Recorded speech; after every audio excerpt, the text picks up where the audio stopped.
And it's a welcome back to health for last year's #1 pick. This is Dalvin Cook. And they're able to get this one across the 35. Give him 12 yards on that one. It earns him a fresh set of downs.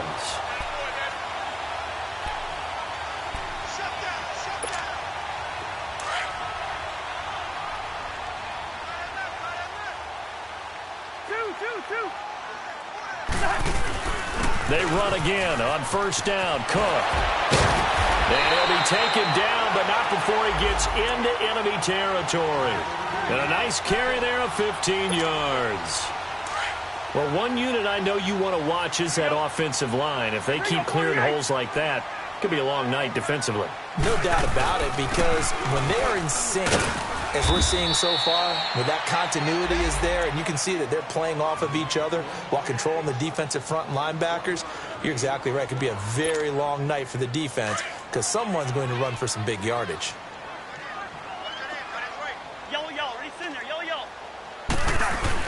On second down, Cook. And he's going to get this one down near the 45-yard line. Demario Davis there on the stop. Defensively here, you're facing a top-5 team in terms of points scored in the NFL. So when they're that high-powered, you've got to find a way to hold them under 20. Because to me, that's the magic number. 20 points scored, you give yourself your best chance to win. So if they're up around 24, 28, 30, they could be in some trouble. And I think so, because then you turn it into a shootout, and that means your offense has to keep pace. To throw is Cousins. And Rudolph has it left side. Good defense holds him to only a yard, and it'll be fourth down. Partner, I think that completion takes the definition of dink and dunk to a different level, doesn't it? It does, and the defense was right there, kind of played into their hands. Here's Brad Wing now to punt it away on fourth down. Back deep for the Saints is Ted Ginn. And the win last week punted 4 times as this one's away. And he'll back up a few steps as he'll make the fair catch at about the 8-yard line. It's just a 32-yard punt with no return. And the Saints will take over with a 1st and 10 deep in their own territory. Good set.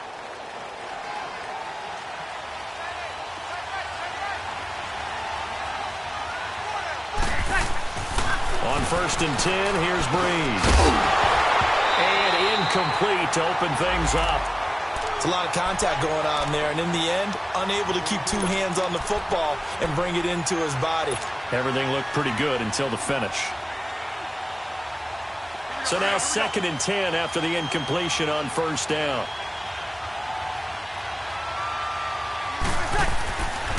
Breeze now to throw. And incomplete there. A nice hit. Jars the ball free and brings up 3rd down. You get a tight end like this, and you know he's used to dishing out punishment, but here, he's going to have to absorb the contact, and as a result, unable to hold on to the football.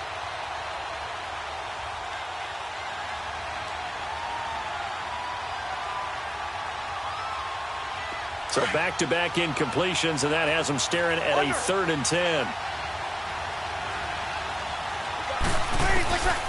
Shotgun now for Breeze. He rifles one that's intercepted. Picked out by Eli Apple. And they will take over with a football just outside of the 10 at the 12-yard line.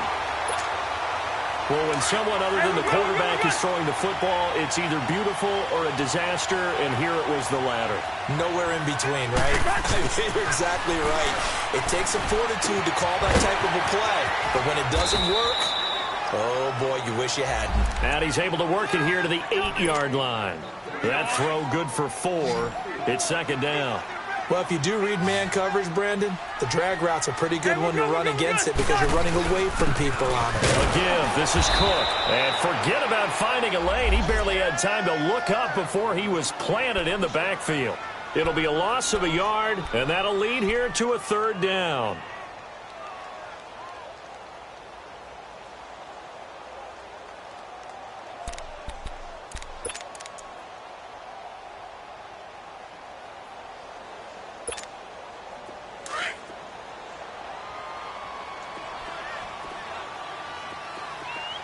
Ringo, 48. Black. Handoff comes to Cook. Spins away. No gain on the play there, and it'll bring up 4th down. Well, usually you don't think of the cornerback coming in for a no-gain play, but that's what we had there. Nice tackle. Yeah, and how about the range, too? Coming from the outside part of the play, moving his way into the inside and making that play happen. No gain for the offense, big play for the defense. They got the interception, but very little movement after, and that forces him to settle for 3. And it does feel like settling when that happens, doesn't it? It certainly does, but we got to give a lot of credit where it's due, and that's to the defense because they ran onto the field. It's what we call sudden change, right? Interception, you got to go put out the fire, and they did, holding them to a field goal. And he'll make it across the 20 as his guys will set up shop at the 23-yard line. The Saints coming out now to take the field. And following the interception, just any interception, are you a little bit more cautious when you start that next drive, or no, you just throw that out the window? I think you are. I don't think that there's any way you can run back out there and go, totally didn't affect me. Let's just go ahead and be loose with the football again. You're going to take care of it, but you have to be careful about being too cautious because now you can't run any offense at all. Still want to attack. We'll see how they attack him here. They'll run it for the first time with Alvin Kamara, and he'll get it up to the 33-yard line. Give him 10 yards on the pickup, and that'll make it 2nd and a foot or so. Alvin Kamara really settling into the league in his 2nd season. And, of course, he came out of Tennessee, but not a lot of people remember he started at Alabama. He did and got caught in that big mix of running backs at Bama. And they like those bigger, thicker runners, those guys who can break down defenses through the middle. Alvin Kamara ended up leaving Alabama, going to a junior college for a while. I believe he went to Hutchinson Junior College before matriculating at Tennessee and finding his way to the NFL, where he is now a star. An excellent pickup of 34 yards. From Viking territory now, they'll come up 1st and 10, down at the 33. On the counter, here's Kamara. Works his way inside the 30 on a pickup of 4. These two teams, of course, met in the much-dissected NFC divisional round game a season ago, and they also met in the Monday night opener last year. And Adrian Peterson's return to Minnesota, gosh, that seems like a lifetime ago. It was actually Peterson's replacement, though, Dalvin Cook, who went for 127 yards in a 29-19 Viking victory. And he'll go down at the 28. It'll be a 2-yard gain, and that'll make it 3rd down. And we see another pitch and catch there to the running back. This position just continues to evolve. They become just as critical to the passing attack as a lot of receivers, tight ends, because their ability to make people miss in the open field can really generate big plays for an offense. Nowhere to escape, and he goes down. Oh, my goodness. Was that a defensive back that got to him with the pressure? Oh, look at the former defensive back. You're all smiles up here. I hope everybody can hear my smile on that play. And Lutz's kick is good. And that will tie us at 3-3. These kickers now, it's like we take them for granted. Kicks like that used to be such a big deal, and now you just expect them to make it. Yeah, you're exactly right, and we shouldn't take them for granted, but I have a theory about it. You want to hear it? Yep. They are more athletic now than ever before. Talk about kickers. Trace their backgrounds, trace their histories. You'll find that they were big-time athletes all along, but their kicking was so prevalent that we made them specialists. Well, and now those 50-plus yarders seem easy for some reason.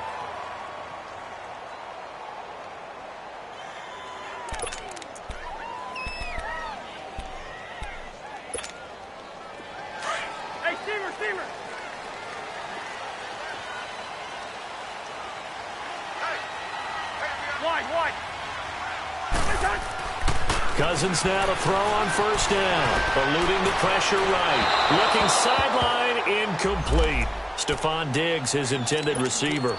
And it's 2nd down. Had the right idea there, trying to throw it to the sideline, but he led him just a little bit too much, trying to get it out to his receiver. Ends up falling to the ground, incomplete. So after the incompletion on 1st, now 2nd and 10. Two.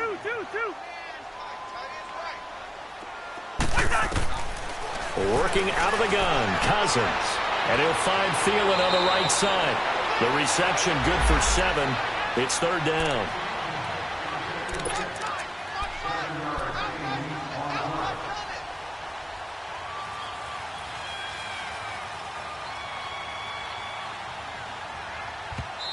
And before they can run this third down play, we're going to get a timeout.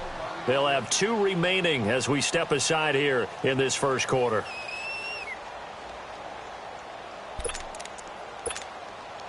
They had the catch on second down, but it didn't help at all, and now they're looking at third down here.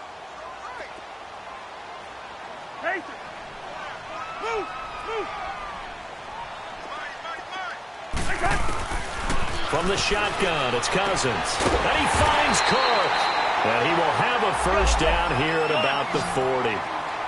So just 4 yards on the pickup, but that's good enough to extend the drive. Go ahead.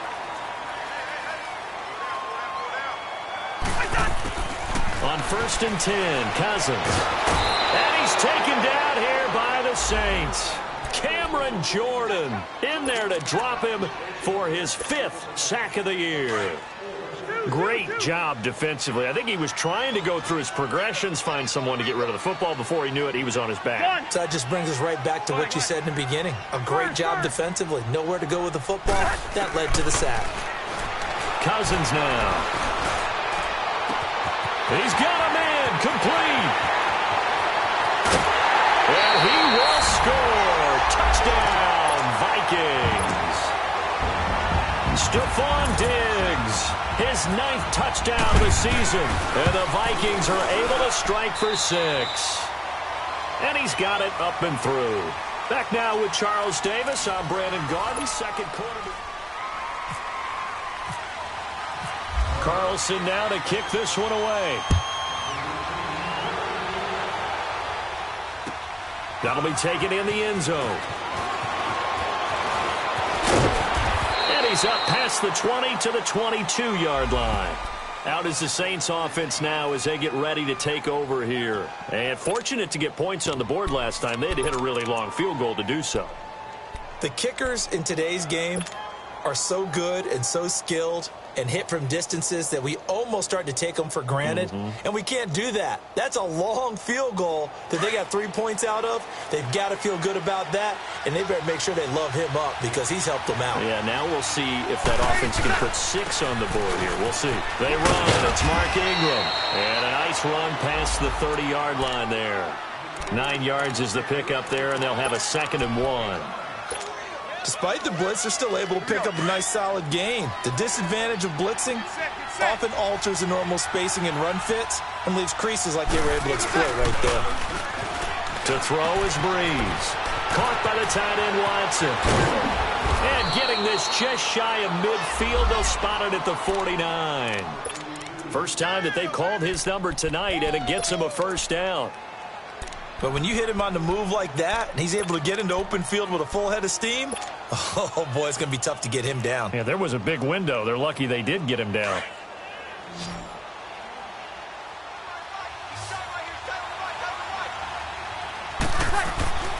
Breeze now on first down. And this is a catch by Ted Ginn. 19 on the last play, 19 more here, and another first down. I know many people like to throw to the tight end, maybe in a little flexed out position because he creates mismatches with his size. But slot receivers do the same thing with their quickness, their speed, and their route running savvy. Now a first down carry. It's Kamara. And he struggles to get a yard here, maybe a yard, down to the 31.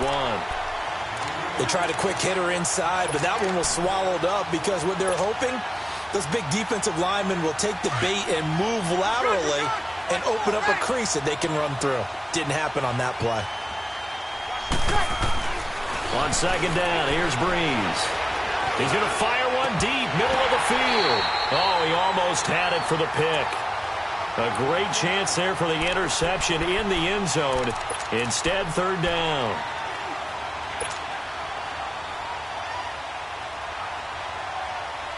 The 22 is the line to gain here on third down.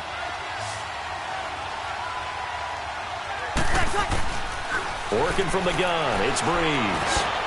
Now he'll dump it underneath to his running back, complete. It'll be a gain of 6, and that's going to make it fourth down.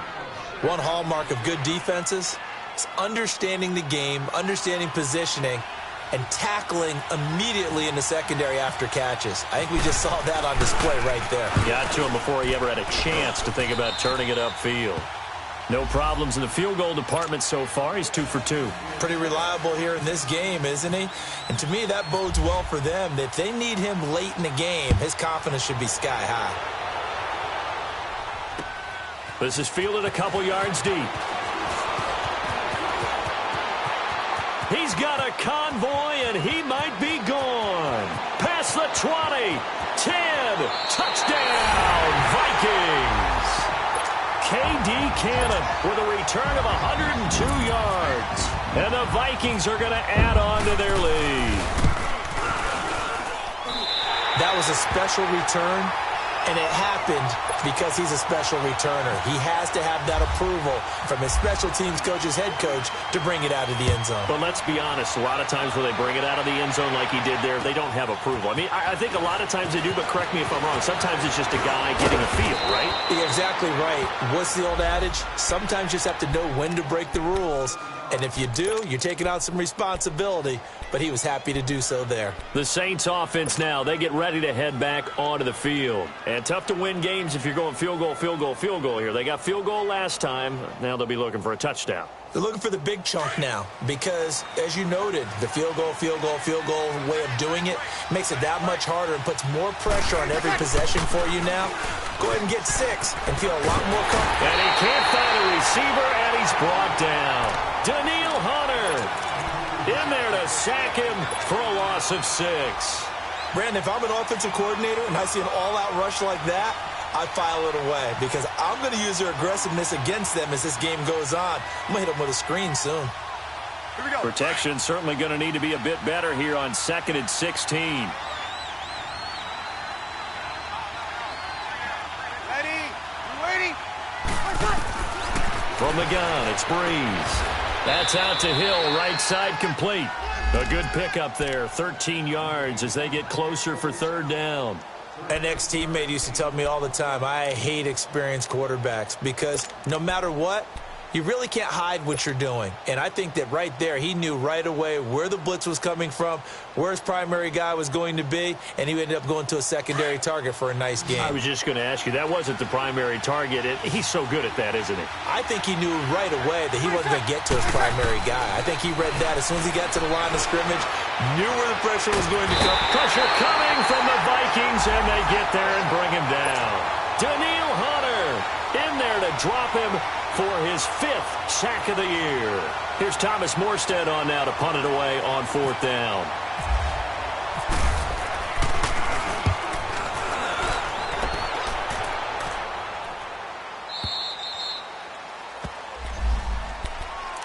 The Vikings offense now, they get ready to head back on the field. And that last drive, a long drive, but not just that. They had a great air attack going. Did they stick with that?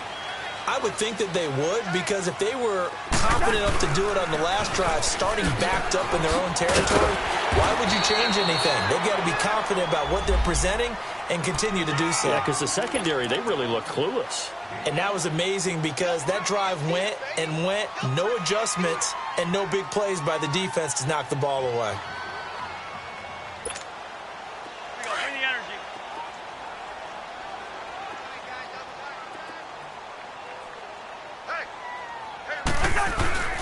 Off the play fake, Cousins. Blitz coming, and down he goes. Demario Davis. In from his linebacker's spot. He's able to drop him for a loss of about 10. Cousins with work to do after the sack as he brings his guys up on a 3rd and long.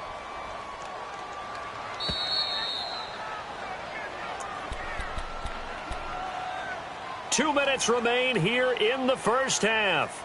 More from Minneapolis after this.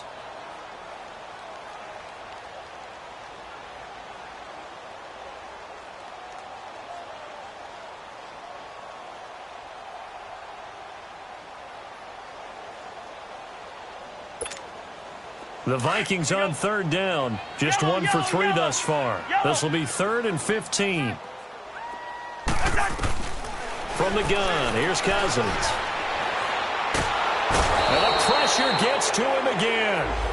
Cameron Aaron Jordan in there to get him, and that's sack number 6 for him on the year. Here's Brad Wing now as the drive goes backwards, so he's on to punt it away.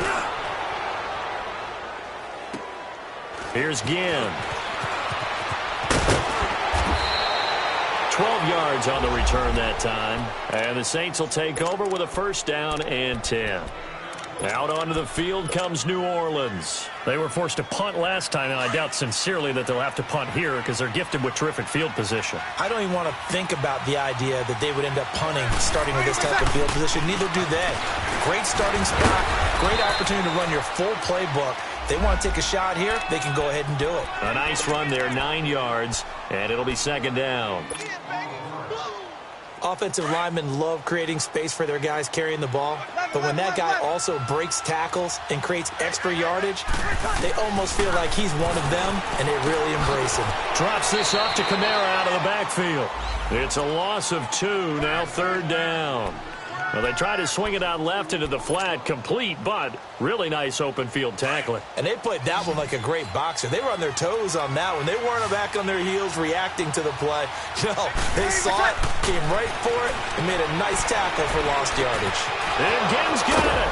And he'll be taken down, but not before getting this inside the 30. And a nice gain of 21 yards.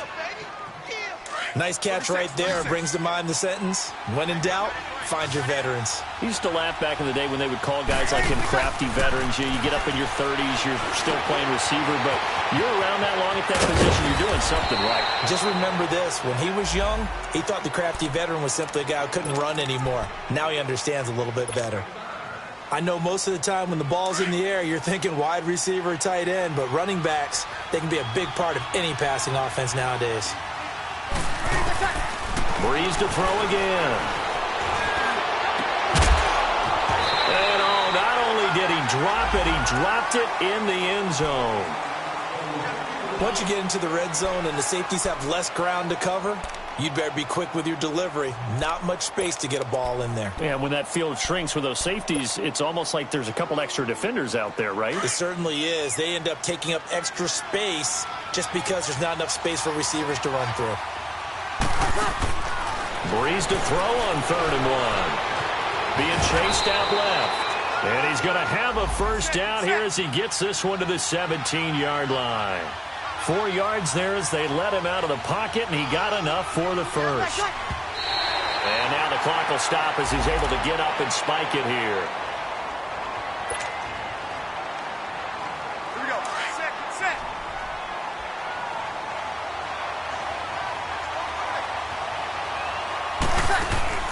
Off the play fake to Kamara, it's Breeze. Flushed out right. And he slides to avoid the hit. And they'll burn the timeout with 5 seconds left. A chance to try to add 3 points before heading to the locker room. So on 3rd down, the field goal unit will come out as they'll try to get 3 before half. And Lutz puts this one through. And high fives for that one as that drive ends in 3. So the 3 points here, they're still down, but they put somewhat of a dent into that lead going into the break. Anything helps when you're trying to chip away at a lead, but they do know that they're going to need a little bit better effort in the second half. So we have reached halftime here in what's an 8-point game. All right, hang on. We'll jump over halftime. Okay, Coach, appreciate it. A 1-touchdown game here as we get set to resume play in the second half. That's fielded in the end zone. And he'll get it up to about the 26-yard line just across the 25. Out come the Saints now. They'll go on offense first here to begin the 3rd quarter. They're down here, but very much in this game. What's the tonality of a coach's talk when a game is within striking distance like this at intermission? Typically, what they're doing is emphasizing the things that went well in the first half and wanting more of that. Sure, you've got to go over some of the errors and clean up some things because there's a reason you're down. But overall, I think they want to stay positive, stay up with this team. We're just starting the second half, and we've got the football. Let's go ahead and punch it in, and then we'll take it from there. See how that recipe works.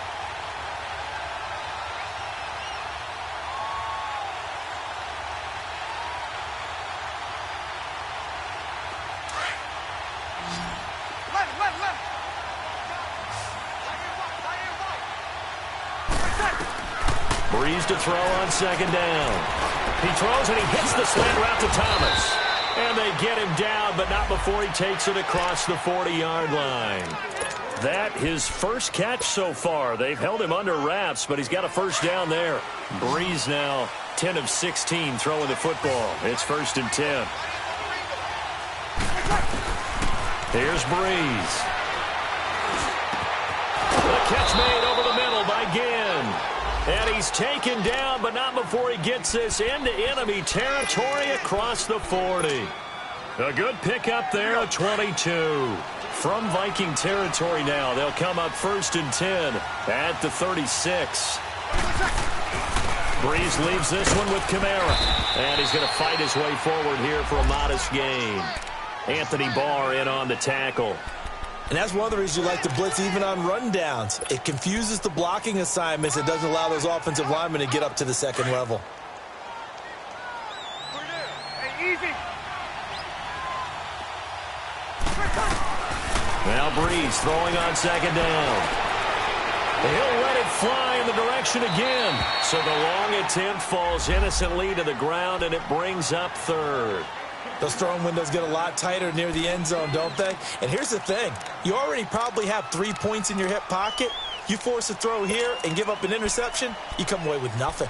Especially tough in the middle third of the field where he threw that one.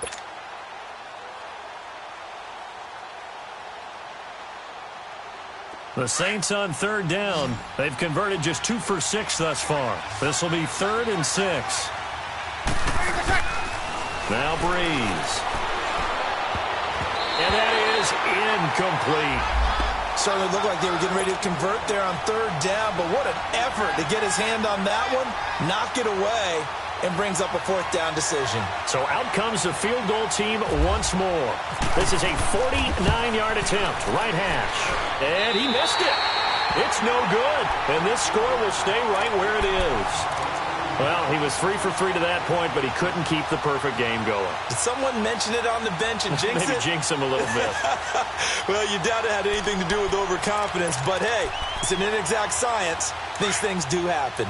After the missed kick, they're in really good position. They'll begin this drive at the 39 now. Trying to fire up that running game with Dalvin Cook. And some room to work. And he's going to bowl his way forward to the 48. Give him 9 on the carry that time, and they're set up with a 2nd and 1.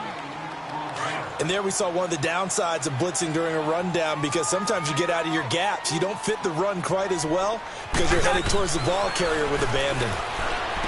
Cousins, the left side caught by Diggs. And he'll get it down here to the 43. The Vikings first down. Diggs able to find his way free and get the catch from Cousins.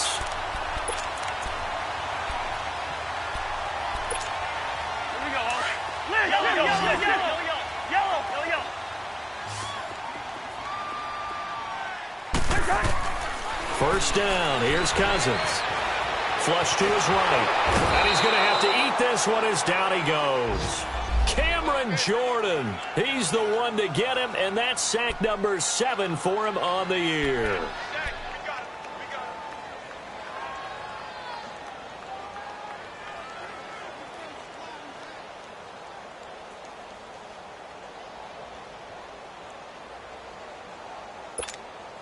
Pass protection has been a problem all night long as they come up facing 2nd and a bundle.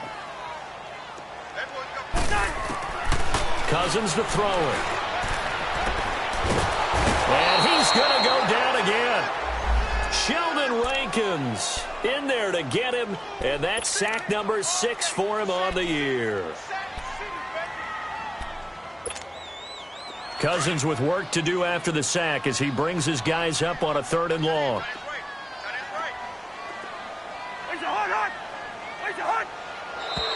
Now we've got movement up front, and I think this is going to be on Minnesota.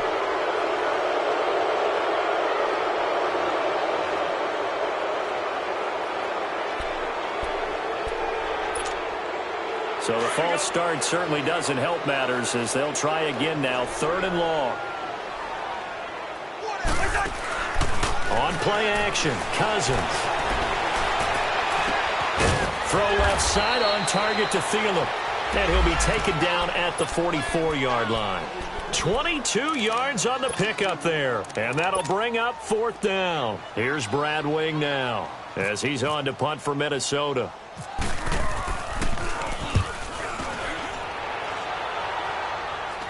And no return on this one as the fair catch is signaled for and taken. That'll go as a punt of 32 yards. And the offense will come back out deep in their own territory. And now the Saints get set to trot out there. And the last time that they were on the field, a little demoralizing. Missed field goal. You always feel like you want to get it in the end zone, but then, well, at least we're going to get 3. Didn't go for the goalpost. So. It does test the mental processes of a team, though, doesn't it?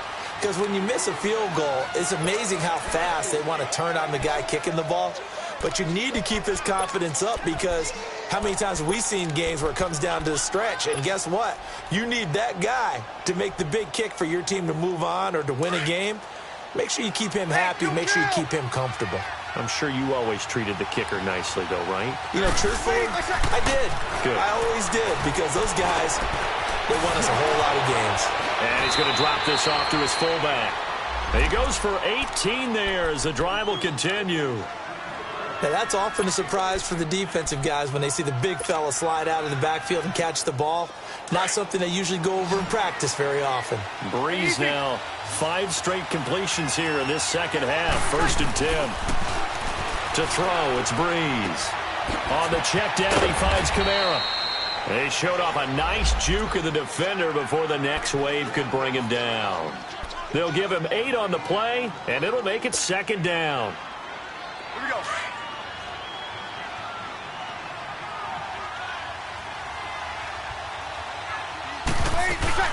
They'll run it now out of the gun. And he'll do a nice job here just to fight his way back to the line of scrimmage. He got maybe a half yard at most, but officially they'll be left with a 3rd and 2. The Saints on 3rd down, lacking much success, just 2 for 7 to this point. This time they face a 3rd and 2. Shotgun now for Breeze. Over the middle, open is Thomas. And he brings this up to the 46, good enough for the 1st. Breeze on the hook up to Thomas for the New Orleans 1st.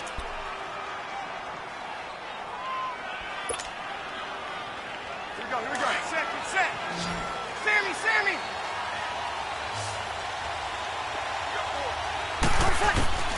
Breeze now on 1st down. And this is going to be incomplete. Looking to go back to Thomas again, and that'll bring up 2nd down. You know, despite the scoreline, I think they've got to like where they are here. They're on the road and just one big play away from getting right back in this game. I'm going to follow right along with you because the spot they're in now is a credit to their defense. They've kept them in it by making the plays that they've made, and that just means you're one big score away from being right back there. Now the question is, can this offense step up and make that play? Because that's been an issue for them in this game. They pick up 12 on the play there, and they move the chains. From Viking territory now, they'll come up 1st and 10 at the 42-yard line. Now Breeze. And the throw left sideline here is caught, but they'll rule it incomplete. Couldn't keep his feet in. 2nd down. He was trying to get it that time to Ted Ginn. That'll bring up 2nd down.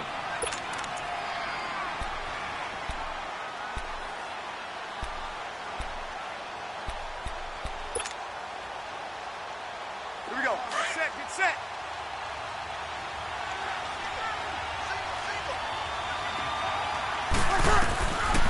Breeze going to throw. And he is going to be taken down. And that should be the final play of this 3rd quarter. And we return, welcoming you back to Minneapolis. It's the Saints who hold the football, but they're trailing as we begin the 4th quarter of play. 3rd and long now after the sack of Breeze, and the Saints up against it here. Breeze now. Again has it complete. And he gets it inside the 35 and just shy of the 30. He's up now to 80 yards receiving in the ball game, and he's got a 1st down. Here we go.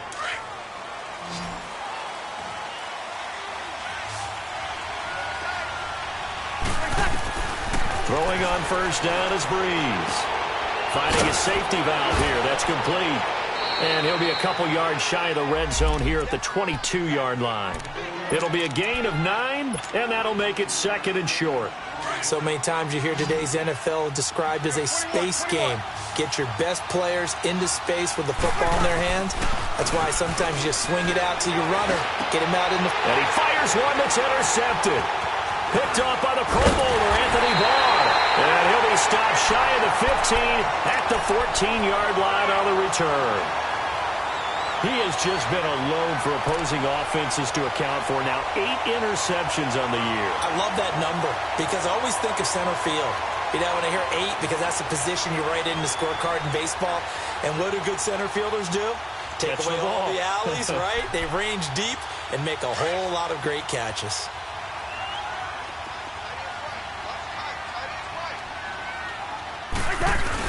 Following the interception, Cousins. Powerful running and complete. Right side, the tight end Rudolph. A good pickup there. 8 yards on the first down completion. I think you'd have to say defensively, these guys are doing their job pretty well, right? Yeah, we talked about them holding them under 20 points, right, on defense.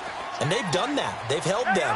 The problem is their own offense hasn't answered their challenge, which was to score more. Yeah, exactly. I remember you saying magic number was right around 20, and the offense has been the issue. You're right. 2 yards on the pickup there, but it's enough to give them a new set of downs.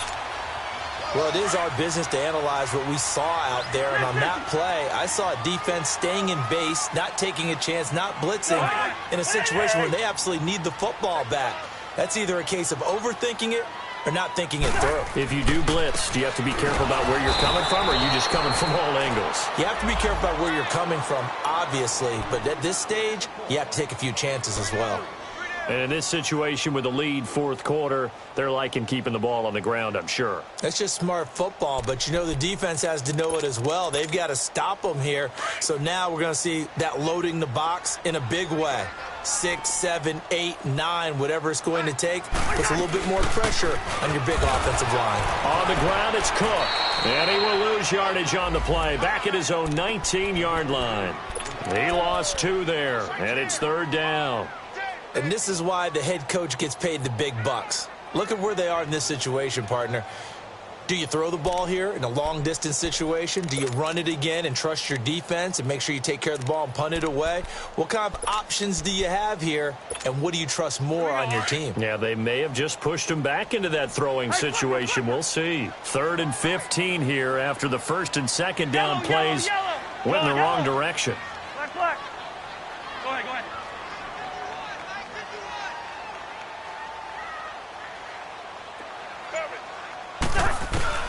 Now Cousins. Escaping the pressure right. He's going to run, but he's got a long way to go. Big yardage there on the scramble. It gets him a first down. That is an absolute backbreaker. That was a design passing play, wasn't a draw. You think you got him stopped, good coverage downfield, and he's able to pick up the first with his legs. Defensively, that kicks into your psyche and hurts a little bit, doesn't it? It certainly does, and here's the thing. Anytime you give up a first down, it hurts you psychologically, but it hurts more when they get it this way because you've covered everything. He didn't have any place to throw the football. He takes off running and picks it up anyway, and now you have to stay on the field for an extra set of downs. And really could have used that stop trailing here in the fourth. And Diggs has it. That catch good for 5. It's third down. Another nice pickup through the air, and I think a lot of people might expect him to run the ball in this situation, Brandon, but with this lead, they're electing to throw the football. Swings, slants, quick outs, things that they consider safe. The offense on third down tonight, they've converted just 2 for 6 thus far. They're looking at third in the nose of the football. They'll run it. Here's Cook. And he's taken down at the 43, but not before picking up the first. Just a gain of a couple, but good enough to keep the drive rolling. Starting to feel a little to me like the air is coming out of the balloon, so to speak, defensively. They're taking their will from them right now. That's what they're doing. Whatever they want to call, it's working. They're handling things up front, and it's not just the offensive line. It's everyone. You're seeing the guys on the perimeter blocking downfield and making sure that they're secure. So, yeah, you're exactly right. The air's out of the balloon, and right now they're almost lifeless. Buying time to his left.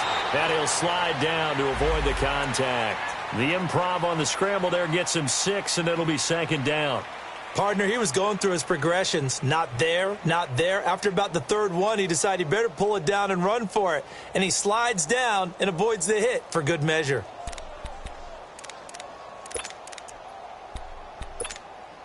Well, they don't need to run another play here before the 2-minute warning. Let's see if they do it anyway. The hug! 180!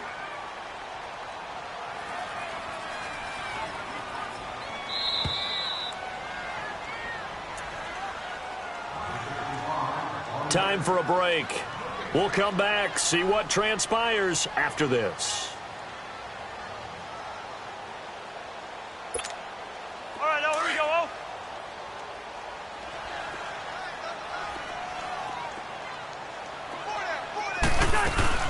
They'll run it now out of the gun. And he stopped immediately there. Calling no gain that time as it's going to leave him with a 3rd and about 3 to go. Now, obviously, that's some good work there defensively, being able to stop them and bringing up a key 3rd down. But if you're on the offensive side of the ball, there's an opportunity, because I know what defensive guys are thinking right now. Just stop them, get to the ball. That means they might not be sound defensively. There could be some opportunities. And you said key 3rd down. Highlight that word. Put it in bold. Here we go. And he's going to get to the 31, enough for the 1st down. 5 yards is the pickup there as that extends this drive. No surprise this offense would be able to convert. They're currently 2nd in the league in 1st downs, and they pick up 1 here. Yeah, not a stat that we talk about a heck of a lot, but it's a vital one. And in this case, it's really vital because what does it do? Keeps their defense off the field, gives them a chance to rest. Here we go.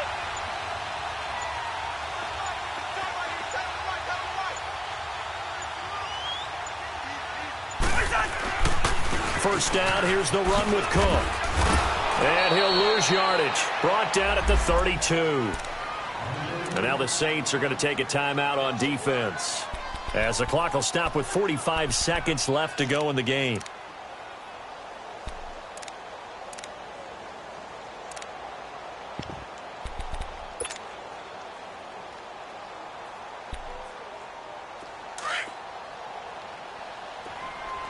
Listen to me, listen to me.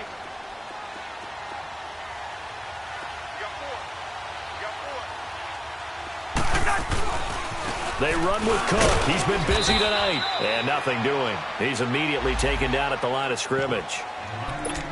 And the Saints signal for another timeout, as they'll stop it with just over 40 seconds to go in the game.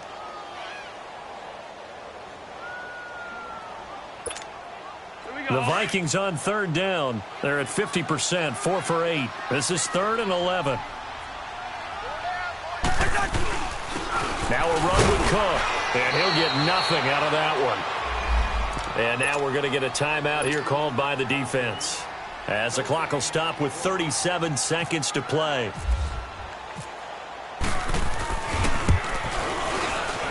The kick by Carlson is good. And that will extend their lead even further.